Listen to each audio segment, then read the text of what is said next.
How much can one man get away with while a professional fighter tries his hardest to take his head off? That question was asked repeatedly by one of the most entertaining and creative fighters of all time, Prince Naseem Hamed. Despite ignoring nearly every piece of advice given to boxers the first day they walk into a gym, Prince succeeded far more often than not. Hamed's extreme footwork, bizarre head movement, and crazy theatrics before, during, and after his fights is legendary. But while Naseem may seem on the surface to be an undisciplined showboater who happened to have great athleticism and power, first appearances are often deceiving. Prince was an absolute master at the draw and counter, presenting open targets to his competitors on purpose so that he could trick them into throwing the exact punch he wanted them to. Most importantly for our purposes, Prince took his tactics to such extremes that the footage of his fights create clear, obvious, and interesting examples from which to study. Like all good counterpunchers, Prince Naseem possessed a low-risk, long-range weapon from which he could pick at his opponent. Without such a weapon, a counterpuncher can easily be outpointed by a wary competitor with no incentive to push the action. Prince would keep his opponents at length with a long flicker jab, and use extreme head movement to exit at odd angles if his opponent tried to counter it. This did two things. First, it kept his opponents at a healthy distance. After all, a good counterpuncher like Naseem knew that he needed distance and time to see what was coming. This was the only way he could respond appropriately to the correct punches. Second, it tempted his opponents to overreact. The opponent eventually figured out that they could not hit Hamed even when within perfect punching range. Ideally, this would then cause them to overreact rather than keep their feet underneath them and work their way in with feints. Of course, pissing them off worked well too.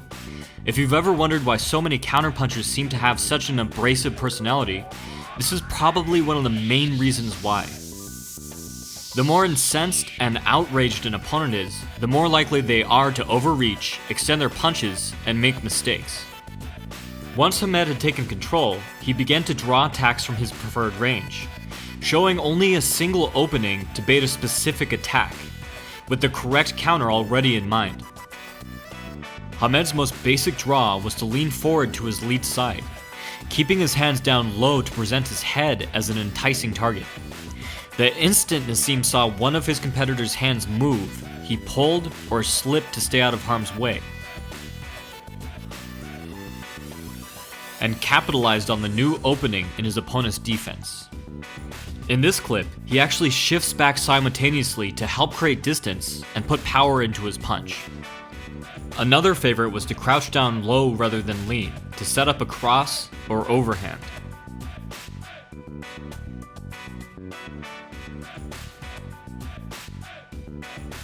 Here he does much the same, but shifts forward into his punch, crossing it over his opponent's lead hand to connect.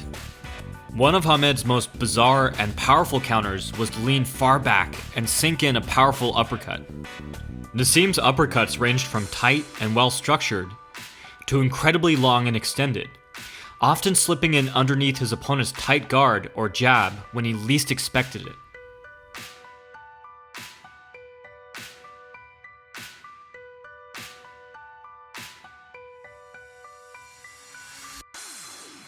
A great advantage of Prince Naseem's constant head movement was that it allowed him to fluidly shift his weight. For instance, his favorite head slot to draw from, a forward lean to the lead side, helped to load powerful gazelle punches, whether Hamed's competitor took the bait or not. This worked well for uppercuts, hooks, jabs, and everything in between.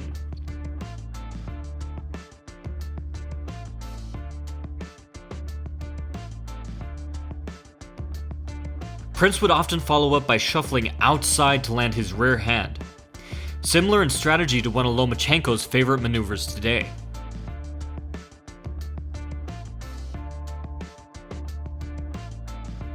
Yet another major benefit of Naseem using head movement over simple blocks or parries is that it put him into a more advantageous position from which to exploit openings as they appeared.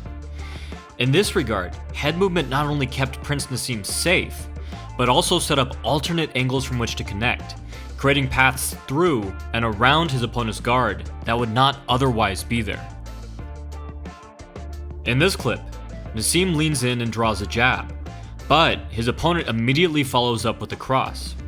Naseem crouches low and moves in deep, creating the perfect distance and angle to land a body shot that then sets up a knockout punch.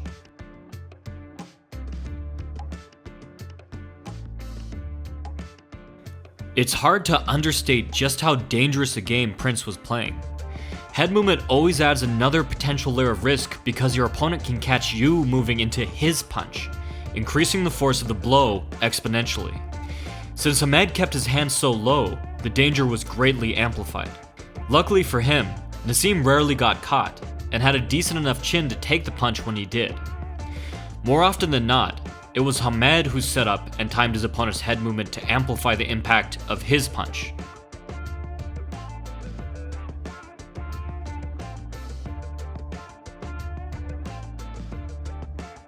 As mentioned in the breakdown of the Drunken Master, Emmanuel Augustus, certain stances limit or enhance head slot positions.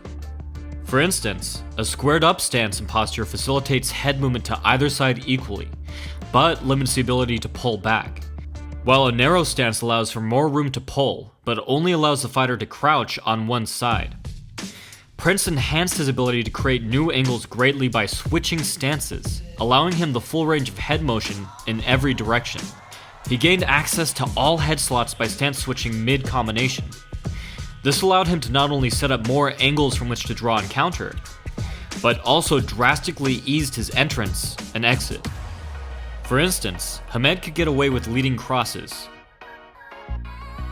even shifting forward into them, because he was comfortable using head movement and stance switching to avoid any potential counters.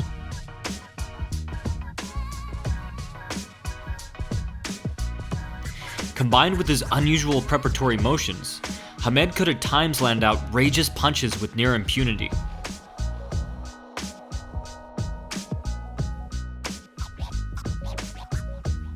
Even the head slots that would not normally be useful for a fighter to use in any given circumstance were available to Naseem due to pure athleticism and guts.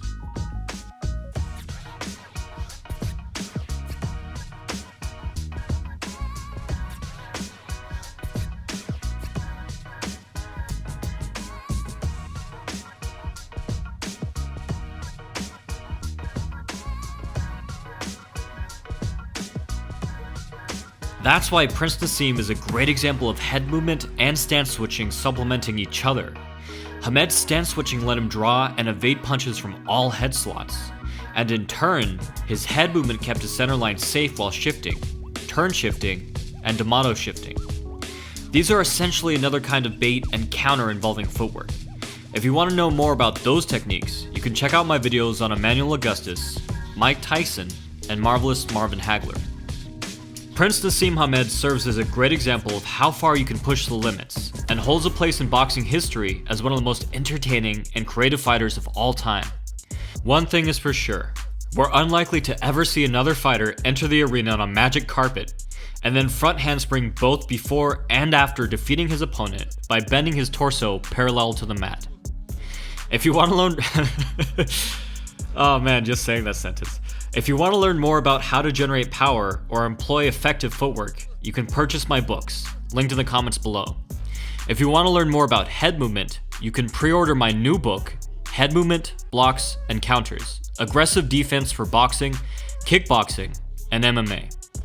From the Modern Martial Artist, this has been David Christian, wishing you happy training.